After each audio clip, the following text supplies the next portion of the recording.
жасына бір кел деген. Ойбай бір келіп мен үйде ондай қылмаймын деп кетсін мен айта бер. сонымен жағдайым қиын болып Жағдай қиын болды. Ну, сосын айттым мен Гүлшара, салем айт. Девушка. Давай, айт сөйле жаңа. солға аударылдым ғой енді Иә. алып бар деп сол мынау мені таксимен салып алып анда носилкамен салып әлгі таксимен оны жаңадан бір бұрын мына жақсы екен екінші этаж мынау үшінші этаж ба төртінші этажда бір поликлиник бұрын не болған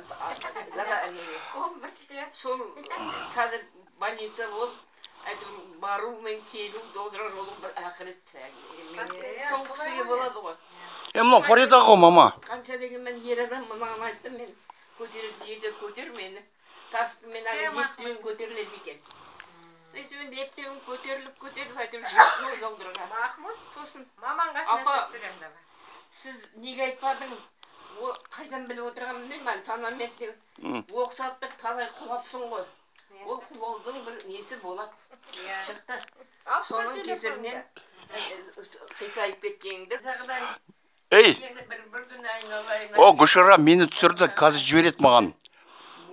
Оскар жібереді. Ура, Гүлшара мадын. ол қаттауды ол туған күн болып сонда бір келген содан кейін хабар жоқ дүкенге шығатын адам ма мына Ларисалар келмей ме мына тұрған жерден сонда? келмей тұр ғой енді қыздарды үсті енді Жоқ, бір келіп кетпей ме енді?